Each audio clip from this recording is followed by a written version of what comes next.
šobrīd tas piedāvājums tieši, lai varētu augus mēslot digitāli, ir ārkārtīgi plašs. Līdz ar to tīri no manas skatu punkta mēs varam šobrīd būt digitāli, augu mēslošanai izmantot ir šie rīki, lai lauksaimnieki varētu pieņemt lēmumus ar digitālo rīku palīdzību. Lauksaimniekam ir jājūt, labums iegūtais no šī rīka, tad viņš vēlēsies to lietot. Tad, ja mēs skatāmies uz to, cik daudz lauksaimnieki grib to lietot, tad es atkal dalītu to vairāk paudzēs, jo, protams, jo jaunāks lauksaimnieks, jo viņš ir tā kā advancētāks un ir interesētāks vairāk šos rīkus lietot.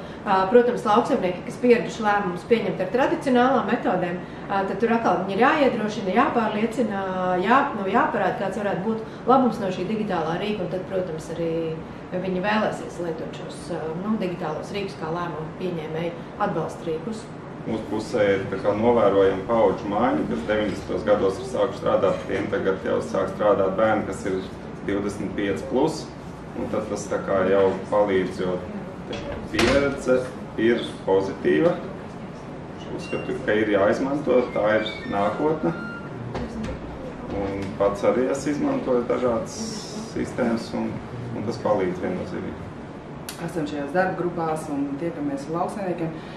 Protams, ir šis sadalījums lielie lauksaimnieki un mazie lauksaimnieki saimniecības, kur ir liels un plašs un cits mērķis arī var būt tās, bet es gribētu teikt, ka viņas izmanto un arī ir sapratuši, ka ir daudz tādas, kur ir tiešām šīs finansiālas, ekonomiskie apskati un iespējas un rēķināt un ne tikai sev mājās pilspālu, bet arī vismaz datorizēti. Tā kā es domāju, ka paplašinās un viņi ir interesanti.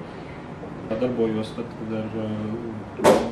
lielajiem, bet virs 200 hektāriem platībās, kas man, Latvijas griezumā ir apmēram 1000 lauksaimnieki. Priekš sagatavojam arī informāciju pēc augstas analīzes, un Latvijā dotā brīdī strādā ar šo te digitālo agriportu platformu pāri pa 100 saimniecības.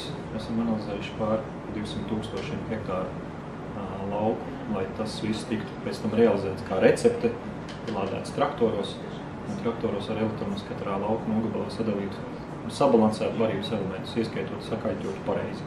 Latvijas pret platību kontekstā rēķinoties, Latvija ir diezgan labā situācijā, un lauksaimnieki ir ļoti atvērti pret citiem salīdzinoši. Bet procentuāli skaidrs, ka tas vēl nav liels, kā digitāli instrumenti, kā tāda kopumā tiek izmantot salīdzinoši maz. Piemērot šī instrumenti ir 100% visiem augkopībā strādājošajiem.